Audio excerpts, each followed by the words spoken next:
에베소서 4장 1절에서 6절 말씀입니다. 찾으셨으면 읽도록 하겠습니다. 그러므로 주의 갇힌 자 된 내가 너희에게 간청하노니 너희는 너희가 부르심을 받을 때에 얻은 소명에 합당하게 걷고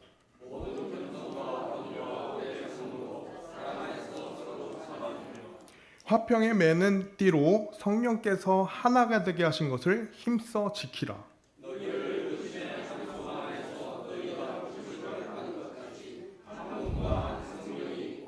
한 주와 한 믿음과 한 침례가 있으며 한 하나님이 계시니 곧 모든 것의 아버지시라.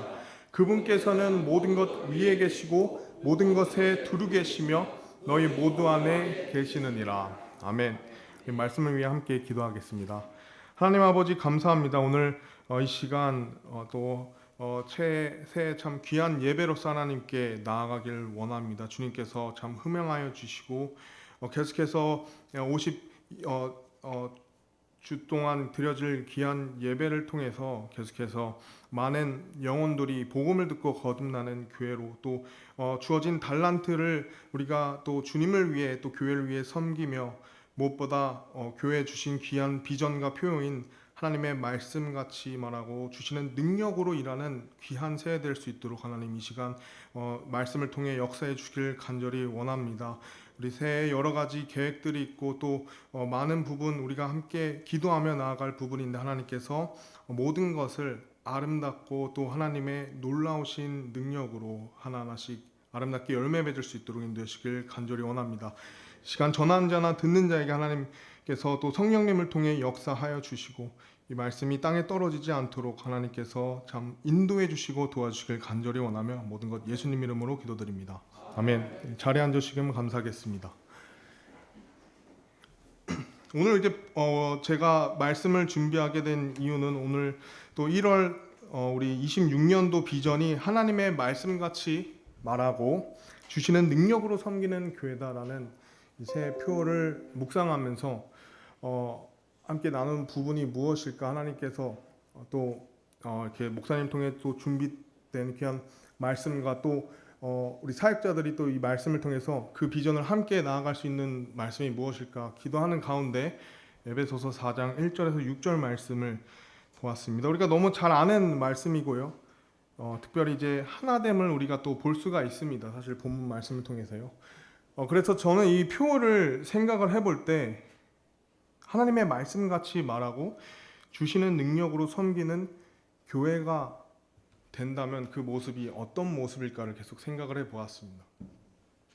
그리고 그 모습에는 하나됨이 있었던 것 같습니다. 하나님의 말씀같이 말하는 사람들 또 주신 능력으로 함께 한다면 교회가 하나가 되지 않을까, 하나 되는 모습이 있지 않을까. 그러면서 이제 이 에베소서 4장 1절에서 6절 말씀을 묵상하면서 함께 나누기를 원했습니다. 우리가 일단 잠시 1절 말씀에 나온 말씀의 내용을 살펴보면요. 그러므로 주의 갇힌 자 된 내가 너에게 간청하노니 라고 말씀하죠. 사도 바울은 나는 갇힌 자다 이렇게 얘기를 합니다. 그러나 이 갇힘은 사실 우리가 흔히 생각하는 어떤 실패 어떤 결과 혹은 범죄 결과가 아니고요. 혹은 인생의 어떤 좌절의 순간도 아닙니다. 우리가 사실 우리 삶에서 감옥에 갇힌 삶이 된다면 되게 실패와 좌절 혹은 잘못된 현실들을 생각하기 마련이지만 사도 바울은 자신의 갇힘의 이유를 다음과 같이 얘기하지 않았다는 거죠. 오히려 우리가 알다시피 이 에베소서를 기록하던 당시 사도 바울은 이미 그 로마의 가택 연금 상태에 있었다는 거죠. 사실 이 배경은 사도행전 마지막 부분에서 우리가 볼 수 있듯이 사도 바울이 이제 로마에 가택 연금하면서 많은 사람들을 만나는 그런 모습으로 끝나고 많은 사람들과 함께 그 자리에서도 귀한 사역을 이뤄가는 것을 우리가 보면서 끝나지 않습니까? 그런 부분이 이제 약 1년 내지 그 이상 이루어진 상태, 그 시점이라고 우리가 이 에베소서가 쓰여진 당시를 생각해 볼 수 있습니다. 특히 이제 우리가 많이 아는 이 차가운 감옥과 같은 그 모습을 생각하는데요. 그건 되게 이제 알다시피 디모데후서 이제 사도 바울이 2차 감금이 되었을 때에 그때 이제 곧 바로 순교를 하게 되는데 그때 이제 갇혔던 거는 굉장히 차가운 감옥의 어떤 모습. 물론 가택연금도 편한 상태는 아니었습니다. 계속 24시간 로마 병사와 이제 그 수갑을 찬 상태로 있어야 되는 좀 불편함은 당연히 있었지만 어쨌든 차가운 감옥은 아니었다, 우리가 이렇게 생각을 해볼 수 있습니다. 그럼에도 어쨌든 사도 바울은 자신을 다음과 같이 소개를 한다는 것이죠. 우리가 3장 1절 말씀을 먼저 보시면 다음과 같이 나왔습니다. 이런 까닭으로 너희 이방인들을 위해 예수 그리스도의 갇힌 자 된 나 바울이 말하노니, 이렇게 얘기하죠. 바울은 자신을 로마의 죄수라 하지 않았고 혹은 황제의 포로라고 말하지 않고 그는 분명히 성경을 통해서 우리에게 말하기를 나는 예수 그리스도의 갇힌 자다, 이렇게 얘기를 합니다. 그리고 6장 20절에 이 일을 위해 내가 결박에 매인 대사가 되었으니 라고 얘기하죠. 그래서 여기서 우리가 본격적으로 본문 말씀을 들어가기 전에 저에게도 보게 되었던 내용이 바로 이 사도 바울의 갇힘은 사실 먼저는 어쩔 수 없는 상황이 아니라 바로 사실 복음을 위해 순종한 자발적인 결단이었다는 것을 우리가 기억할 수 있습니다. 그러면서 사도 바울은 비록 갇힌 상태였지만 그의 정체성을 잃어버리지 않았다는 것이죠. 사도 바울은 사실 제한된 삶이었지만 그의 사명은 제한되지 않았고 내려놓지 않았다는 사실입니다. 사도 바울은 상황 안에 갇혀 있었지만 그 상황에 갇히지 않았다는 거죠. 상황 안에 있었지만 그는 상황 안에 자신을 갇힌 것이 아니라 그럼에도 불구하고 예수 그리스도를 위해 갇힌 자 된 바울이 예수 그리스도를 위해, 그 귀한 사명을 위해, 이방인들을 위해서 계속해서 그의 정체성과 그의 사명과 그의 소명 그리고 그의 열정은 그 어떤 것도 막을 수 없다는 사실입니다. 그렇기 때문에 오히려 그 갇힌 자리에서 교회를 향한 편지를 쓰고 또 복음의 참 심오한 깊이를 우리에게 가르쳐주며 또 무엇보다 오늘날 우리 손에 들린 이 신약 성경의 중요한 서신들을 또 기록하게 되는 귀한 역사를 우리가 볼 수 있습니다. 참으로 놀라운 것이 사도 바울이 그런 상황에 개의치 않고 여전히 하나님을 신실하게 살 때 오늘 우리 새해를 맞이해서 우리의 여러 가지 마음의 기도 제목도 있고요. 우리 마음의 여러 상황과 혹은 나를 좀 갇히게 하는 여건들이 있을 것입니다. 그러나 중요한 것은 오늘 사도 바울처럼 우리는 그 상황에 나를 가두는 것이 아니라 그것을 넘어서 무엇이든지 행하실 수 있는, 특별히 26년 특별히 또 하나님께서 나에게 행하실 수 있는 그런 일들을 바라보면서 어느 자리에 있든지 우리는 다시 한번 하나님의 일에 우리의 시선을 고정해야 될 것을 믿습니다. 그럼 이제 사도 바울이 교회에게 이렇게 말하는 거죠. 내가 너희에게 간청하노니. 이것은 단순한 요청도 아니고 어떤 형식적인 부탁이 아니라 마음을 다해 무언가를 호소했다는 것입니다. 자신의 어떤 삶을 내려놓고 어떤 사도직의 그런 권위를 내려놓고 부탁했다는 거죠. 사실 사도 바울이 때론 명령한다 이렇게 얘기하죠. 또 때론 말하노니 이렇게 얘기하지만 때론 이렇게 간청을 하는 때가 있습니다. 갇힌 자로서, 주님의 갇힌 자로서 이와 같이 얘기한다는 것이죠. 즉 사명을 위해서 모든 것을 내려놓은 그 사도 바울의 절박하고도 진심 어린 그런 호소가 있었다는 거죠. 오늘 우리는 그 간청 앞에 또 서 있게 되고 그 말씀 앞에 서 있게 됩니다. 즉 오늘 우리는 그 간청이 무엇인지 또 새해 우리가 어떤 마음으로 또 살아야 할지 우리 마음속에 이 세 가지, 오늘 간청하는 이 세 가지를 함께 보기를 원합니다. 첫 번째는 바로 합당하게 걸어야 한다는 것입니다.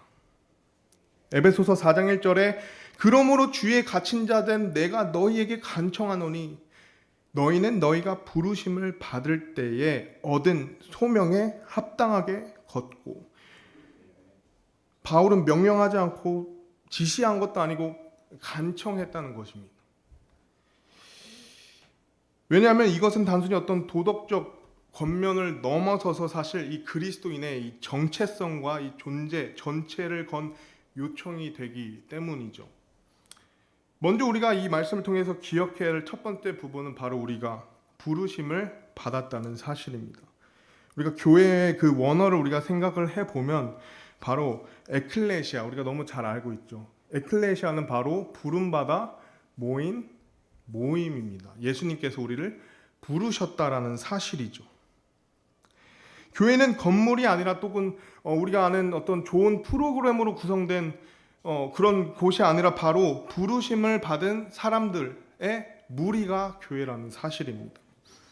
오늘날 이 자리에 부르심을 받은 우리가 함께 얻은 것이 있다면 성경에서 우리에게 이것을 소명이라고 얘기를 합니다. 소명이다. 근데 우리가 흔히 소명을 생각하면 특별한 사역자, 그렇죠? 저와 같이 어떤 전임으로 주님의 일을 하는 사람들만의 몫이라 생각하고 이야기라 생각할 수 있지만 사실 본문 속에서 사도 바울이 이 편지를 썼던 대상들은 단순히 목회자나 선교자가 아니라 오히려 교회의 성도들 곧 모든 그리스도인이라는 사실을 우리가 기억을 해야 한다는 거죠. 그렇다면 부르심과 소명은 모든 그리스도인에게 향해 있다는 것인데 과연 이 말씀을 우리가 어떻게 또 생각을 해볼 수 있을까요? 그리스도인이라는 것은 사실 기독교나 어떤 종교를 우리가 선택한 어떤 일반적인 사람들이 아닙니다. 사실 그리스도인이라고 우리가 말하는 것은 나의 모든 죄를 예수 그리스도 앞에 내어드리고 그리고 내 옛 육신, 그 살아 숨쉬었던 그 자아를 예수님과 함께 십자가에 못 박힘으로써 예수님과 함께 죽고 예수님과 함께 부활함으로써 새롭게 된 창조물, 피조물, 하나님의 자녀로 거듭난 존재이기 때문인 거죠. 단순히 교회를 나온다는 것이 내 삶의 어떤 생활적인 부분이 아니라 바로 내 삶의 모든 것이 송두리째 변화된 놀라운 삶이기 때문입니다. 사도 바울은 에베소서 2장에서 우리가 어떤 사람들이었는가를 분명히 상기시켜 주죠. 에베소서 2장 말씀을 보시면 다음과 같이 나오죠. 범법들과 죄들 가운데서 죽었던 너희를 하나님께서 살리셨도다. 지나간 때에는 너희가 그것들 가운데서 이 세상 행로를 따라 걸었고 공중의 권세 잡은 통치자 곧 지금 불순종의 자녀들 안에서 활동하는 영을 따라 걸었느니라. 3절 말씀에 지나간 때에는 우리도 다 그들 가운데서 우리 육신의 욕심 안에서 생활하며 육신과 생각의 욕망들을 이루어 다른 사람들과 같이 본래 진노의 자녀들이었으나 이렇게. 다시 한번 우리의 삶이 부르심과 소명에 있지만 사실 우리의 삶이 지나간 때에는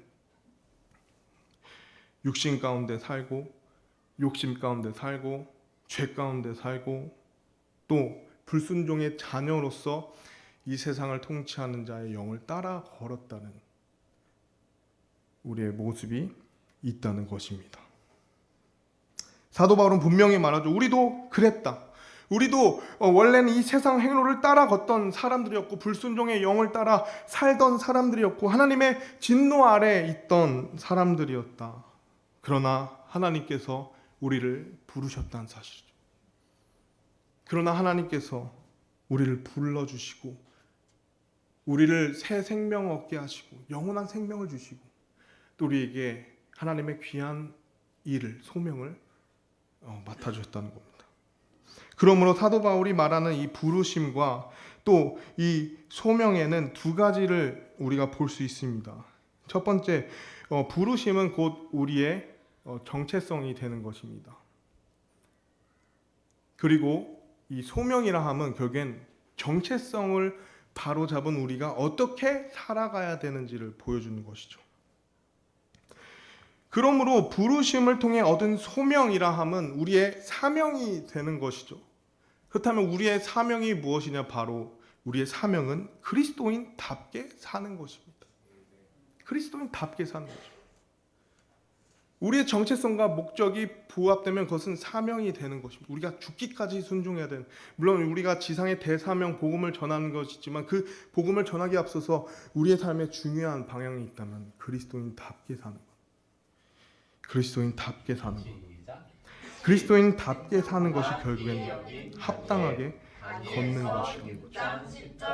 여기서 걷는다는 말은 단순한 행동 하나하나가 아니라 걷는 그 자체를 말하는 것이 아니라 삶의 방식과 방향을 전체적으로 아우르는 말입니다. 의미입니다.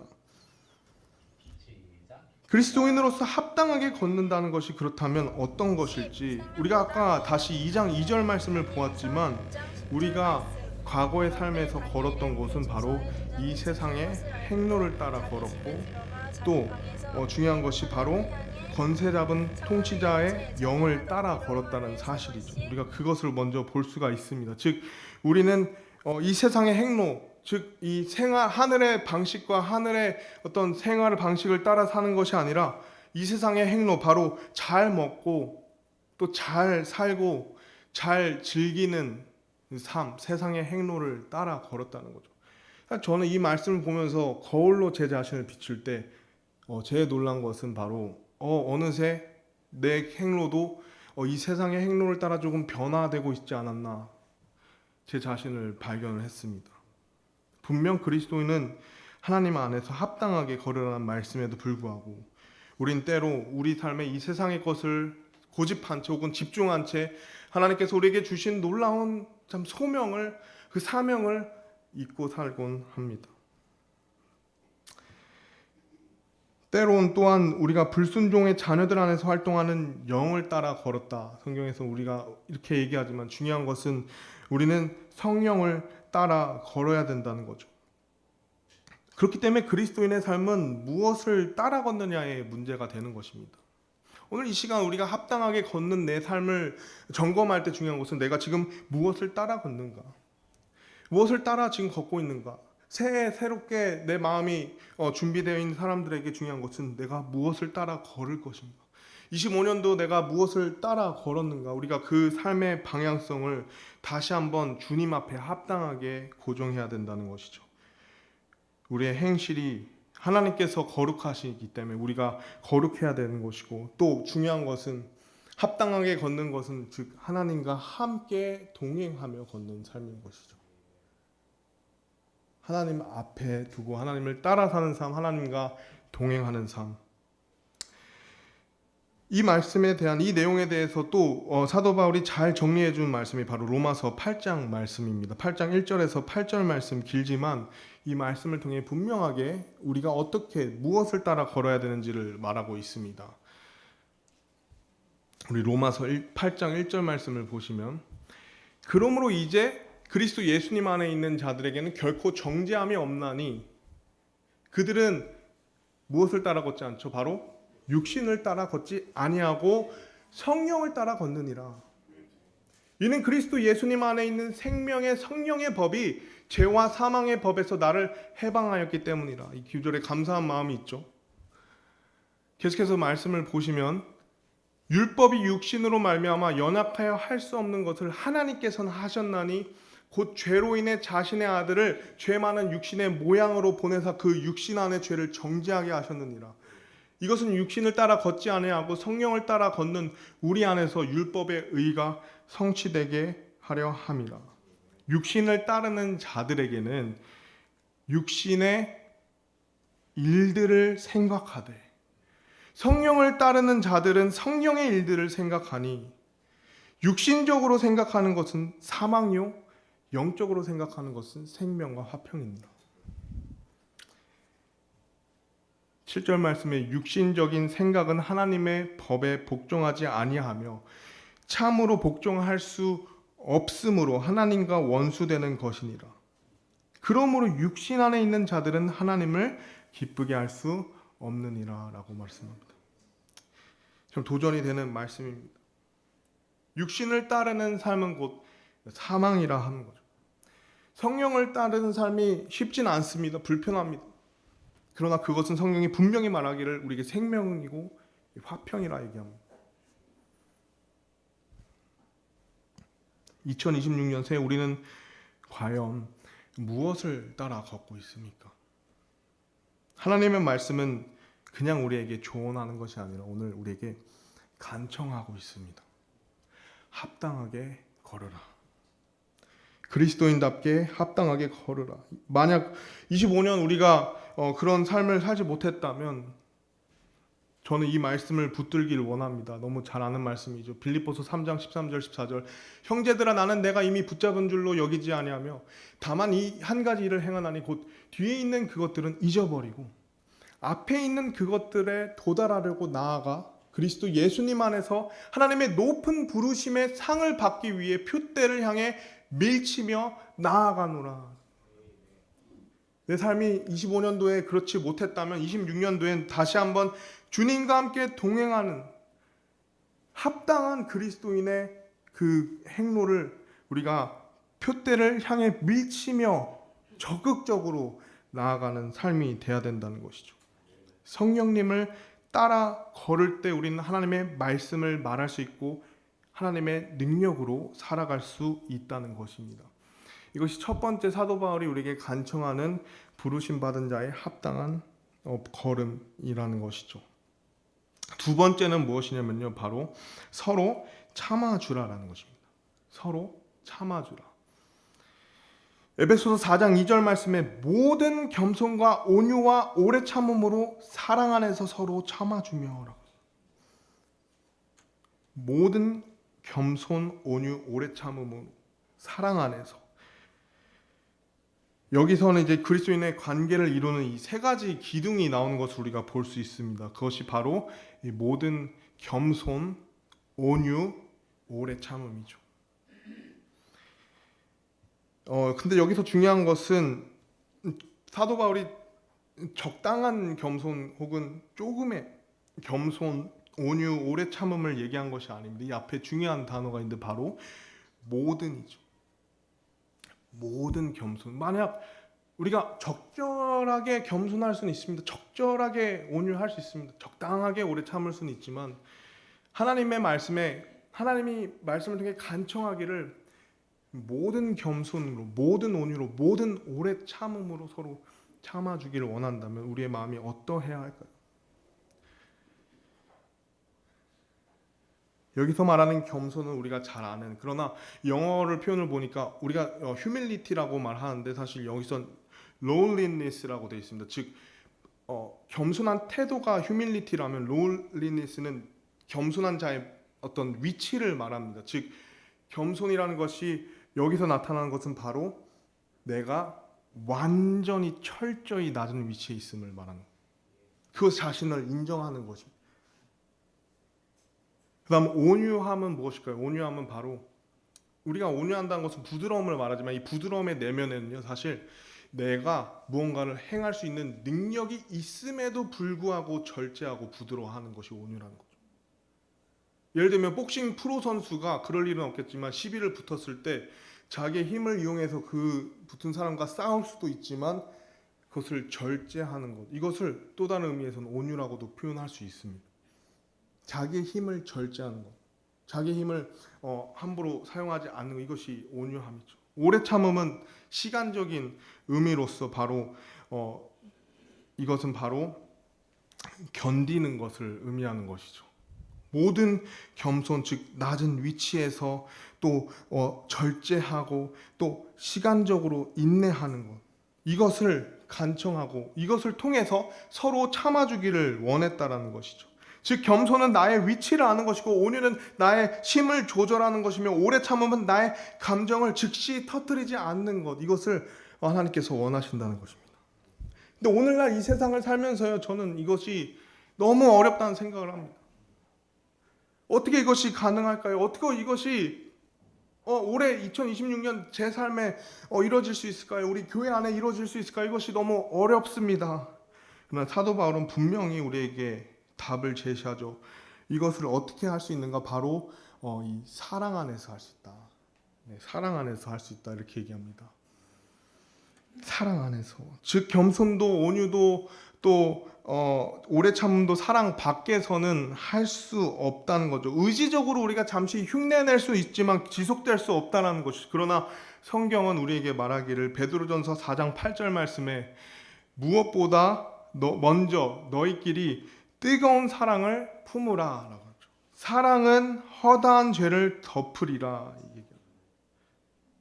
우리에게 오늘날 필요한 것이 무엇일까요? 바로 이 뜨거운 사랑을 우리 마음에 다시 품어야 된다는 것입니다. 이 사랑이 없이는 절대 겸손할 수 없습니다. 절대 온유할 수 없습니다. 절대 오래 참을 수가 없습니다. 그렇기 때문에 불가능해 보이는 이 모습에 하나님께서는 이것이 사랑 안에서 이루어진다면, 우리가 사랑 안에서 우리 마음에 뜨거운 사랑, 우리가 교회를 향한 뜨거운 사랑, 또 교회 안에 귀한 성도들을 향한 뜨거운 사랑, 또 우리를 이끄시는 담임 목사님을 향한 뜨거운 사랑, 그 뜨거운 사랑을 품었을 때 우리의 이 연약한 모습들이 다 덮일 수 있다는 거죠. 우리 가정에 내가 부모님께 뜨거운 사랑을 갖고, 내 자녀를 향해 뜨거운 사랑을 갖고, 직장에서 내 상사에게 뜨거운 사랑을 갖는다면 이것이 이성적인 것이 아닌 정말 그 성경적인 사랑으로 우리가 그 뜨거운 사랑, 사랑의 뜨거움을 품는다면 허다한 죄를 덮을 용기가 생긴다는 거죠. 근데 오늘날 이 세상은 뭐죠? 허다한 죄를 다 뒤집어 보여야 속이 풀리는 세상인 것 같습니다. 온유하지 않죠. 오래 참지 않습니다. 겸손하지 않습니다. 그러나 성경 우리에게 말하기를 뜨거운 사랑으로 허다한 죄를 덮으라고 얘기하고 있습니다. 그리고 그 사랑 안에서 바로 우리는 이 문제를 없애는 것이 아니라 죄를 용서하는, 죄를 덮어주는 그 사랑의 능력으로 우리 삶에 여러 상처가 있을 수 있지만 그럼에도 불구하고 뜨거운 사랑으로 그것을 품어주는 것, 이것을 하나님께서 원하신다는 것이죠. 그 가운데서 이제 우리가 보는 것이 바로 이 사랑 안에서 하나님이 우리에게 말씀하신 것이 바로 서로 참아주라 이렇게 얘기합니다. 여기서 오래 참음과 또 서로 참아줌에 좀 비슷한 내용이지 않을까 해서 제가 이렇게 찾아보니까 참 귀한 원리를 깨달을 수 있었는데요. 여기서 영어로 forbearing이라고 되어 있습니다. 즉 이 단어의 뜻은 바로 관계적인 의미더라고요. 즉 오래 참으면 시간적 인내를 말한다면 이 서로 참아줌은 바로 관계적인 인내를 얘기를 하는 것입니다. 즉 상대방을 품는 것이죠. 관계 안에서 의도적인 선택이 필요하다는 것입니다. 만약 우리가요 모두 어디에 있든지 자기 목소리를 말하고 자기 입장을 말하고 자기 생각을 말하고 자기 억울함만 주장한다면 이 세상에 어떤 공동체도 존속될 수가 없습니다. 심지어 교회도 말입니다. 이 지점에서 우리가 봐야 될 것이 바로 예수 그리스도죠. 우리가 왜 참아야 하는가? 우리가 어떻게 참을 수 있는가?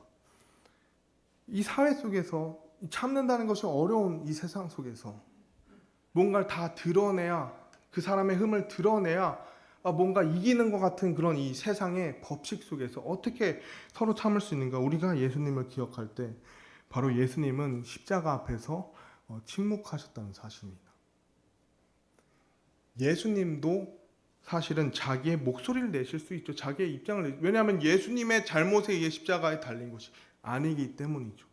예수님께서 정말 하나님 뜻을 위해서 십자가에 달리셔 모든 온갖 고난과 고통을 다 짊어지셨음에도 우리가 여전히 하나님을 따르지 않을 것을 몰랐을까요? 우리가 하나님을 따르지만 때로는 내 죄의 어떤 그 옛 육신에 의해서 갈팡질팡하는 혹은 하나님의 영광을 가리는 그 모습을 다 아셨다면 아마 제가 그런 상황이면 십자가에 가는 것, 십자가 드는 것조차도 주저가 됐을 것 같습니다. 어차피 내가 십자가에 달려봤자 저 사람은 잘 믿다가 또 변할 수 있는 것이고 또 여전히 나를 안 믿는 사람들이 세상에 수두룩할 텐데 자기 입장과 자기 생각과 자기 억울함을 내섰다면 그 귀한 일도 이루어질 수 없었을 것이죠. 그러나 예수님은 십자가 앞에 침묵하셨다는 것이죠.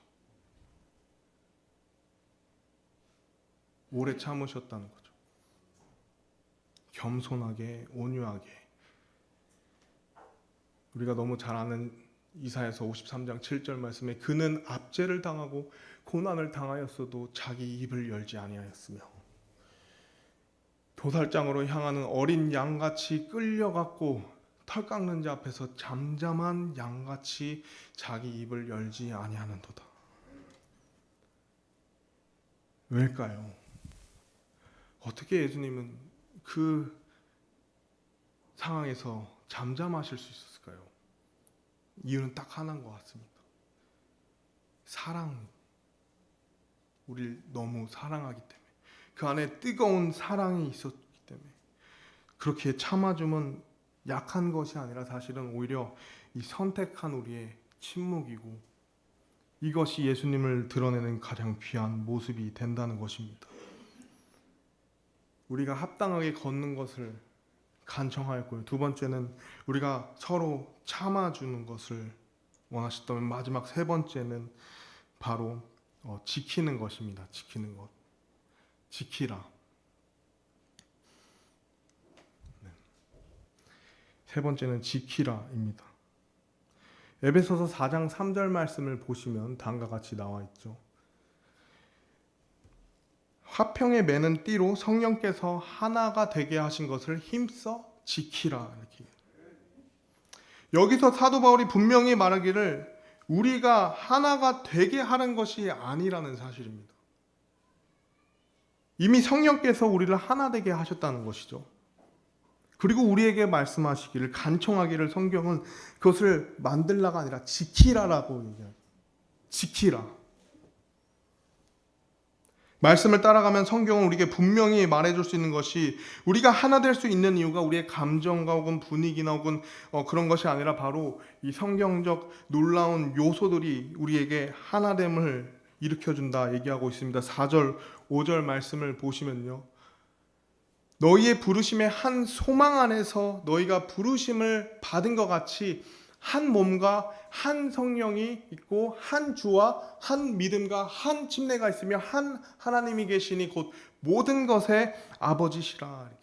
사도 바울은 계속해서 반복해서 말하기를 한 부르심이 있습니다. 한 대상이 있죠. 한 부르심이 있고 한 소망이 있습니다. 우리에게 한 몸이 있고 우리에게 한 성령이 있고 우리에게 한 주가 있고 우리에게 한 믿음이 있고 우리에게 한 침례가 있고 우리에게 한 하나님이 있기에 우리가 하나 되는 것을 지킬 수 있다는 것이죠. 이미 성령님께서 우리가 하나 되도록 모든 것을 지켰으니 우리가 해야 되는 것을 그것을 지켜야 한다는 것입니다.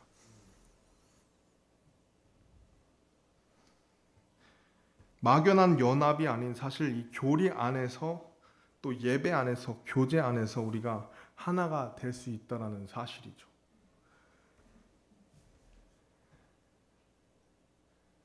하나가 될 수 있고 하나가 되게 하신 것을 지키라라고 간청한 것입니다. 근데 그냥 지키라는 것이 아닌 것을 우리가 볼 수 있죠. 어떻게 지키라고 나와 있죠? 바로 힘써 지키라라고 얘기합니다. 성령께서 하나 되게 하신 것을 그냥 지키는 것이 아니라 여러분 힘써 지켜야 된다는 것입니다.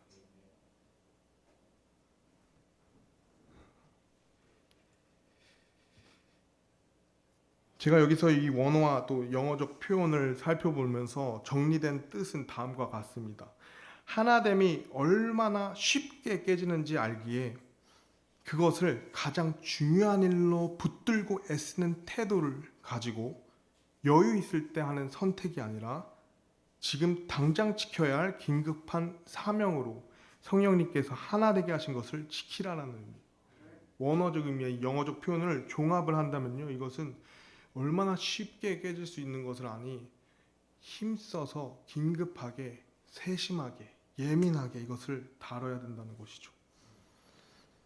왜냐하면 교회 하나됨이 단순히 우리가 예배를 모임에 이루어지는 것이 아니라 교회를 나오는 데 의미하는 것이 아니라 바로 우리가 계속 하나됨을 지켜갈 때 지켜질 수 있다는 것이죠. 그냥 지켜가는 것이 아니라 힘써 지켜야 될 때 지켜질 수 있다는 것입니다.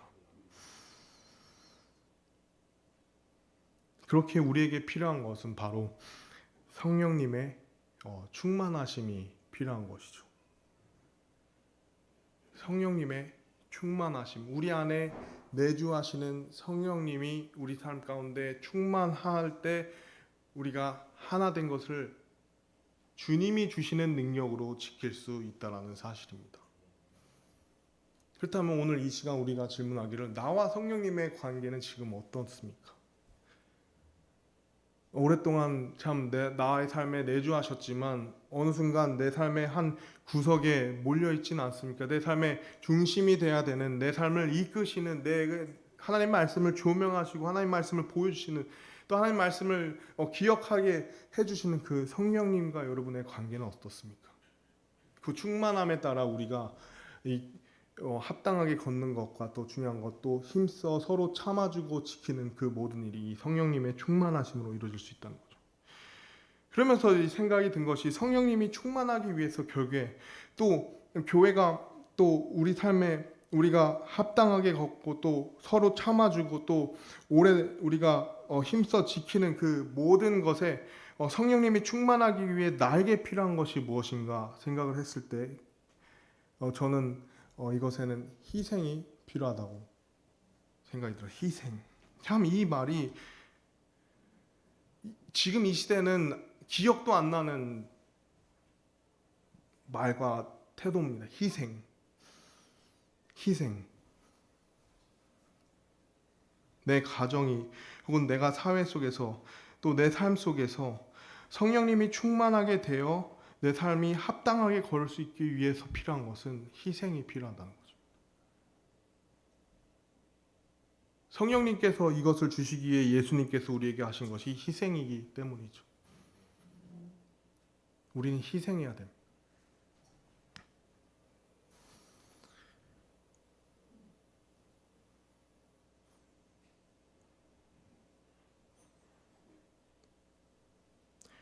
그렇다면 우리가 이 시간을 통해서 우리가 하나됨을 지키기 위해 성령님께서 나에게 무엇을 희생하라 말씀하고 있는지 우리가 우리 삶 속에 이 부분을 굉장히 기억해야 돼요.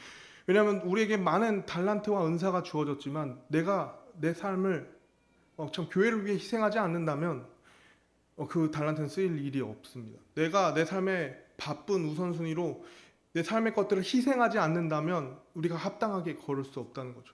내가 내 어떤 생각과 주장과 내 관점과 내 입장만을 고수한다면 서로 오래 참아줄 수가 없습니다. 그것이 다 희생될 때 서로 오래 참게 될 수 있다는 거죠. 내가 과연 내가 무엇을 위해 희생할 수 있는가? 그리고 그 희생함이 결국엔 하나됨을 만드는 것입니다. 그 하나됨을 지킬 수 있다는 것입니다.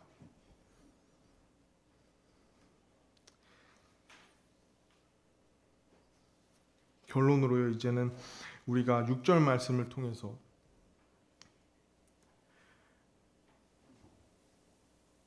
다음과 같이 결론을 짓기를 원합니다. 6절 말씀을 보시면 하나님이 계시니 곧 모든 것의 아버지시라. 그분께서는 모든 것 위에 계시고 모든 것에 두루 계시며 너희 모두 안에 계시느니라. 하나님께서 우리 위에 계시고 우리 가운데 계시고 또 우리 안에 계신다는 것. 그래서 우리는 우리 삶 속에서 사람을 붙들 이유가 없죠. 우리의 생각을 붙들 것이 없습니다. 중요한 것은 오직 하나님만 붙드는 것. 내 위에 계신 하나님, 그리고 우리 위에 계신 하나님, 또 우리 가운데 계신 하나님, 또 우리 안에 계신 하나님께서 그 모든 것을 주님의 주시는 능력으로 이루어지시니 우리가 해야 될 것은 우리는 오직 하나님만 붙들고 의지하여 하나됨을 힘써 지켜야 된다는 것입니다. 하나님 안에서 합당하게 걸어야 되고 하나님 안에 내 안에 계신 하나님 또 내가 사랑하는 또 형제 자매님 안에 거하는 하나님을 통해서 우리가 서로 인내해주고 서로 이해해주고 서로 배려해주고 또 무엇보다 서로 희생해주는 그 일들이 있어야 된다는 것이죠. 사도 바울은 주의 갇힌 자 자리에서 교회를 향해 간청을 했습니다. 그 간청은 어떤 이상적인 구호도 아니었습니다. 즉 삶을 살아가야 될 길이었다는 거죠. 그래서 우리에게 이 말씀들을 통해서 이 세 가지를 기억하기 원합니다. 첫 번째, 개인의 생활 속에서 우리는 그리스도인으로서 합당하게 걸어가는 삶을 살아야 되는 거죠. 또 우리 교회 생활에서 또 혹은 사회 생활에서 우리는 모든 겸손과 온유와 오래 참음으로 그리고 그 모든 것 위에 우리를 위해 희생하신 예수 그리스도의 그 사랑과 희생이 내 삶 안에 이루어질 때 우리는 성령님 안에서 하나 되게 하신 것을 또 힘써 지킬 수 있다라는 것입니다. 모든 겸손과 온유와 오래 참음으로 사랑 안에서 서로 참아주라.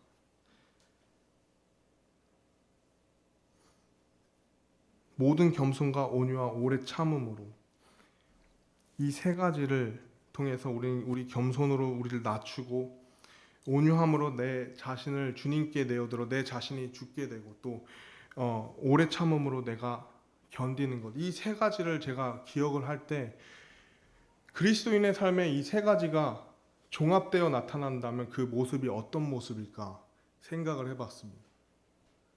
근데 그 모습은 이 모습밖에 없더라고요. 이 세 가지 모습이 다 더해지면 우리가 해야 될 모습은 하나님 앞에 바짝 엎드려서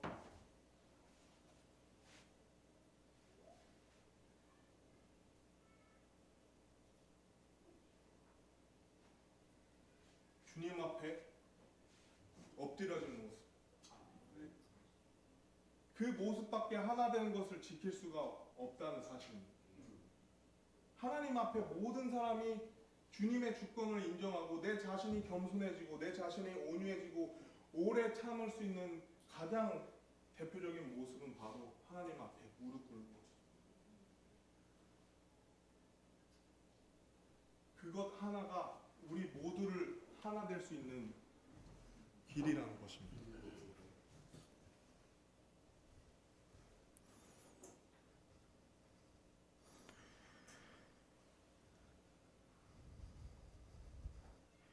저는 제 삶을 사랑합니다. 또 제 부모님과 제 앞으로 있을 믿음의 가정이 되기를 원하는데요. 그런 모습들도 사랑합니다. 또 무엇보다 우리 교회를 사랑합니다. 우리 신교회를 사랑합니다. 그 모든 것이 하나님께서 아름다운 역사하심으로 우리가 계속해서 주님, 예수님 다시 공중에 뵐 때까지 우리에게 주어진 딱 한 가지 모습은 모든 사람이 주님 앞에 무릎을 꿇는 것이죠. 모든 사람이 주님 앞에 엎드리는 것입니다. 주님께서 역사해 주십시오. 주님께서 제 삶의 문제를 해결해 주십시오. 주님께서 저 사람과의 관계를 회복하여 주십시오. 주님께서 우리에게 주어진 많은 일들 주님께서 행하여 주십시오. 이것만이 성령님 안에서 하나 되는 동일한 모습일 것 같습니다.